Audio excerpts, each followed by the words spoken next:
ஓம் சாந்தி. எல்லோரும் சந்தோஷமாக இருக்கீங்களா? ஸோ பிறருடைய சொத்தை அபகரித்தால் என்ன தண்டனை? அது ஆக்சுவலாக இந்து மதத்தில் சுடுகாட்டில் அது பாட்டே பாடுவாங்க. அந்த மாதிரி சொத்தை அபகரித்தா, அண்ணனுடைய சொத்தை அபகரித்தா என்ன ஆகும், தம்பியுடைய சொத்தை அபகரித்தா என்ன ஆகும், அந்த நிலத்தில் கல்லை ஒரு அடி தள்ளி வச்சா என்னென்ன தண்டனை கிடைக்கும், இப்படியெல்லாம் பாட்டு பாடி எச்சரிக்கை கொடுக்குற பழக்கமே நம்ம இந்து மதத்தில் இருக்குது. ஸோ நடைமுறையிலுமே நம்ம பார்க்குறோம். அதாவது சின்ன வயசில் தமிழ் செய்யுளில் இது படித்ததா ஞாபகம். என்ன அப்படின்னா, வீட்டுக்குள்ளே விஷ ஜந்துக்கள் வருவதே பாவத்தின் அடையாளம். பாம்பு போன்ற விஷ ஜந்துக்கள் வர்றது ஒரு பாவம் செஞ்சதோடைய அடையாளம் அப்படின்வாங்க. ஸோ அது உண்மைதான் இல்லை. இப்போ வசதியே இல்லாமல் அதை டாய்லெட்டு போகிறதுக்கு கூட 1 கிலோமீட்டர் நடந்து போயிட்டு வரணுன்றது எவ்வளோ பெரிய தண்டனை இல்லையா? அப்போ பாவம் செய்ததுனால தான் அந்த மாதிரி இடத்துல பிறக்கிறோம். ஸோ அப்படி இருக்கும்போது உங்கள் வீட்டுக்குள்ளேயே உங்களுடைய சொத்தை அபகரிக்கக்கூடிய விஷ எண்ணம் கொண்ட ஒருவன் உங்கள் கூடவே இருக்கிறான், கூட பிறந்தவனோ அல்லது நண்பனோ இருக்கிறான் அப்படின்னா அதுவுமே நாம் செய்த பாவத்தின் அடையாளம்தான். ஸோ அந்த பாவம் ஏதோ ஒரு பாவம் செஞ்சுருப்பீங்க, அதுக்கு இங்கே நடக்கும். ஸோ இந்த ஒரு சொத்து உங்கள் கிட்டேருந்து அபகரிக்கப்படுறது பல விதத்தில் நடக்கலாம். ஒன்று, அரசாங்கமே கூட அபகரிக்கும் இல்லையா? சில காரணங்கள்னால இப்போ புறம்போக்கில் வீடு கட்டியிருக்கிறீங்கன்னும் போது டக்குன்னு தரமட்டமாக்கிடும். இது இல்லாமல் இன்னும் சில காரணங்களுக்காகவும் அப்படி பண்ணும். இன்னொன்று, யுத்தம் வந்துச்சுன்னா அந்த இடத்த விட்டு நீங்கள் போக வேண்டியதாக இருக்கும். அப்போல்லாம் என்ன ஆகுது அப்படின்னா, உங்களுடைய புண்ணிய கணக்கு அங்கே தீருதுன்னு அர்த்தம். அது வரைக்கும் நீங்கள் செய்த பாவம் எல்லாம் உங்களுடைய புண்ணிய கணக்கை கொஞ்சம் கொஞ்சமாக குடிச்சிக்கிட்டே வரும். ஒரு டைமுக்கு அப்புறம் அது சுத்தமாக காலி ஆகிடும். ஸோ அதோடு உங்கள் புண்ணிய கணக்கு முடிஞ்சிடுச்சு. அப்போ உங்கள் கிட்டேருந்து இப்போ அரசாங்கம் அபகரிக்கிறது அது வேறு, கூட இருக்கிறவனே அபகரிக்கிறது, அப்போ அது பாவம் இல்லையா? ஓகே, என்னுடைய புண்ணிய கணக்கு போயிடுச்சு, அதனால் என்கிட்டேருந்து சொத்து போகுது. ஆனால் என்கிட்டேருந்து அபகரிக்கிறது பாவம் இல்லையான்னா கண்டிப்பாக பாவம் தான். ஸோ அந்த பாவத்திற்கான தண்டனை என்ன கிடைக்கும் அப்படின்னா, இப்போ ரொம்ப ஃபேமஸான நியூஸை நம்ம கூட அதை பற்றி வீடியோலாம் போட்டுருக்குறோம்.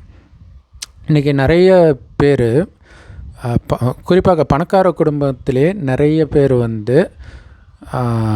படுத்த படுக்கையாக இருக்கக்கூடிய ஒரு நிலை உள்ளவர்களாக பிறக்கிறாங்க. மன வளர்ச்சி இல்லாமல், மெயினாக மன வளர்ச்சி இல்லை. மன வளர்ச்சி கொண்டுருச்சுன்னா உடம்பு நல்லா இருந்தாலுமே ஒன்றும் பண்ண முடியாது. இது இல்லாமல் உடம்புலேயுமே சில பிரச்சனைகள் வருது. இப்போ படுத்த படுக்கையாக இருக்கிறாங்க அப்படின்னா அவங்கள பார்த்துக்கிறதுக்காக இந்த சொத்தை அபகரித்தான் இல்லையா, ஏதோ ஒரு ஜென்மத்தில் அவன் இப்போ கஷ்டப்பட்டு சம்பாதிக்கிற அத்தனையும் அந்த பையனுடைய மருத்துவ செலவுக்கே போயிட்டு இருக்கும். ஸோ அந்த பையனுக்கு தான் இல்லை, ஒரு சிலருக்கு குடும்பத்தில் நிறைய பேருக்கு இந்த மாதிரி வரும். மருத்துவ செலவில் ஒரு சிலருக்கு அப்பா அம்மா மூலமாக இப்படி ஆகும் இல்லை. வயதான அப்பா அம்மா இருக்கும்போது அவங்களுக்கு அந்த மாதிரி மருத்துவ செலவுலே அவன் சம்பாதிக்கவே முடியாது, அது பாட்டுக்கு போய்கிட்டே இருக்கும். இன்னும் ஒரு சிலர் கடன்லே இருப்பாங்க. இன்னும் சொல்லப்போனால் மைண்டில் அவங்க இறந்தால் பரவாயில்லன்னு யோசிக்க ஆரம்பிச்சிடுவாங்க. ஏன்னா அந்தளவுக்கு இங்கே காசே தங்க மாட்டேங்குது, என்னடா உழைச்சிக்கிட்டே இருக்கிறோம், போய்கிட்டே இருக்குது இப்படின்னு துடிப்பாங்க. ஸோ ஒரு காலத்தில் சொத்தை அபகரிக்கும்போது இப்படி ஒரு நிலைமையில் மாட்டுவோன்னு தெரிஞ்சிருந்தால் அவங்க பண்ணியிருக்க மாட்டாங்க. ஆனால் இப்படி தண்டனை அவர்களுக்கு கிடைக்கும், இன்னொருத்தருடைய சொத்தை அபகரித்ததுக்கு. சரி, அது ஓகே. அப்போ இவங்க வீட்டில் ஒருத்தங்க அப்படி பிறக்கிறாங்களே, இவங்க என்ன பாவம் பண்ணாங்க அப்படின்னா, உண்மையிலே இப்போ வயதானவர்கள் அது வேறு, பட் மன வளர்ச்சி இல்லாமல் அந்த கோமா ஸ்டேஜ் இந்த மாதிரிலாம் இருக்கிறவங்களுக்கு என்ன நடக்குதுன்னே தெரியாது.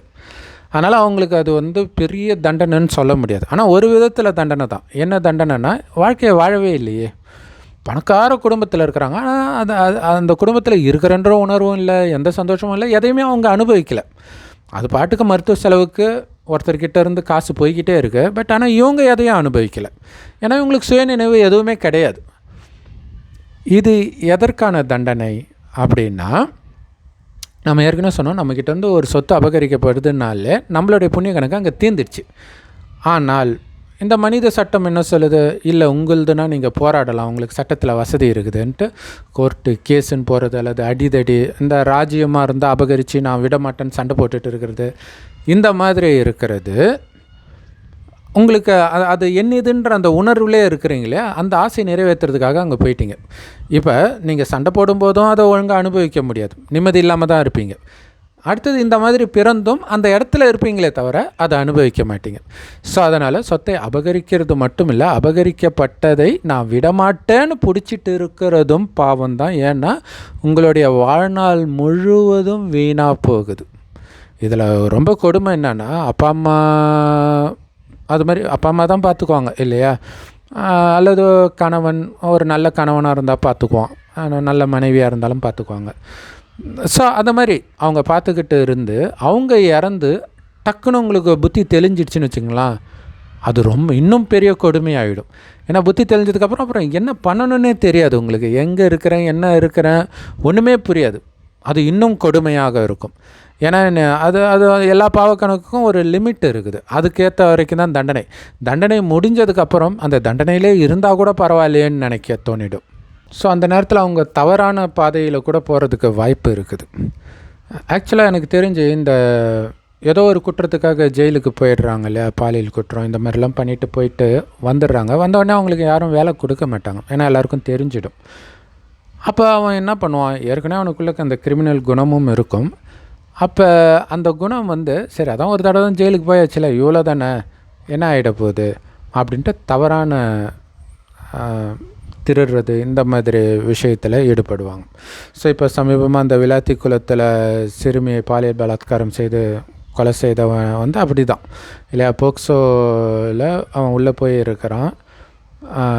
ஒரு பாட்டியை பலாத்காரம் பண்ணி கொன்னதுனால ஜெயிலுக்கு போயிருக்கிறான். அப்புறம் வெளில வந்திருக்கிறான். கையெழுத்து போட்டுட்டு இருக்கிற நேரத்தில் இந்த சிறுமிக்கிட்ட இப்படி நடந்திருக்கிறான். இதில் இடைப்பட்ட நேரத்தில் அவனுடைய வேலையெல்லாம் பெண்கள் கழிவ அந்த கிராமத்திலெல்லாம் அவங்க ஒதுங்குற பக்கம் அப்படியே பின்தொடர்ந்தே போய் அந்த நகையை அபகரிக்கிறது, பாலியல் குற்றங்களில் ஈடுபடுறது, அடுத்தது பைக்கு திருடுறது, இதே தான் அவனுடைய பொழப்பாகவே இருக்குது. அதை ஏன் சொல்கிறேன்னா, ஒரு பாவம் திரும்ப திரும்ப இன்னும் அடுத்த பாவத்தை நோக்கி உங்களை தள்ளுது பாருங்கள். ஸோ அதனால் நாம் இப்போ ஒழுங்காக இருக்கிறோமா, அப்படியே நம்மளுடைய குணம் கெட்டு போகாமல் பார்த்துக்கணும், ரொம்ப ரொம்ப முக்கியம். இந்த உலகத்தில் இருக்கிறது எல்லாமே இப்போ சினிமா, இப்போ மங்காத்தான்னு ஒரு படம் வந்துச்சு, அதில் திருடுறது தான் ஹீரோயிசோன்ற மாதிரி காட்டியிருக்கிறாங்க. மேபி இதுக்கப்புறம் நிறைய படம் அப்படி வந்திருக்கலாம்.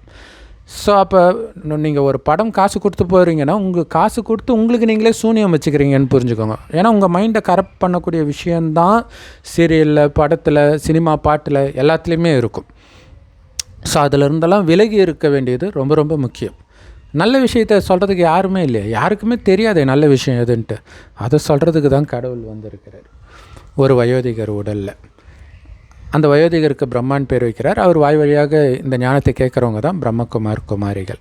அவர் கொடுக்குற ஞானத்துடைய சாரம் இது: இந்த 5000 வருட காலச்சக்கரத்தில் முதல் 2500 வருடம் எந்த பாவமும் இல்லாத மனிதர்கள் வாழ்ந்த சொர்க்கமாக இருந்தது. அந்த மனிதர்களை தான் தெய்வம்னு இன்னைக்கு கோயில் கட்டி கும்பிட்றோம்.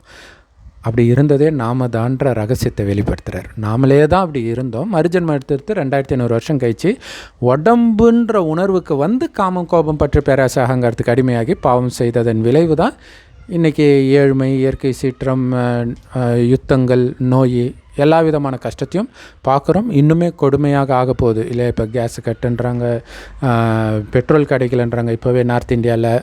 ஸோ இன்னும் கொடூரமாக இருக்கும். கரண்ட் இருக்காது, இன்டர்நெட் இருக்காது, எதுவுமே இருக்காது. ஸோ சாப்பாட்டுக்கு வழி இல்லாத நிலை வரும். இந்த நேரத்தில் நிறைய பாவம் செய்ய ஆரம்பிச்சிடுவாங்க மனிதர்கள். ஆனால் அந்த நேரத்துலேயும் பாவம் செய்யாமல் இருக்கணும்னா இப்போவே இறைவனுடைய ஞானத்தை கேட்டு அதன்படி நடந்துக்கிட்டே இருக்கணும். அந்த ஞானம் முரளின்னு சொல்லுவோம். எல்லா பிரம்மகுமாரிகள் ராஜயோக தியான நிலையத்தில் முற்றிலும் இலவசமாக கிடைக்குது. யூடியூப் வெப்சைட்ஸில் இருக்குது. அதோடைய லிங்க் இந்த வீடியோக்கு டிஸ்கிரிப்ஷனில் கொடுக்குறோம். இல்லைன்னா நீங்கள் பிகே சரவணகுமார் தமிழ் முரளின்னு போட்டிங்கன்னா கூட வரும். ஸோ அந்த ஞானத்துடைய சாரம், நீங்கள் அழியக்கூடிய உடம்பு கிடையாது, ஆத்மா, அதாவது உயிர். அது பூர்வமத்தில் நட்சத்திரமாக ஜொலிக்கினால் தான் இங்கே போட்டு வைக்கிற பழக்கம் இருக்குது.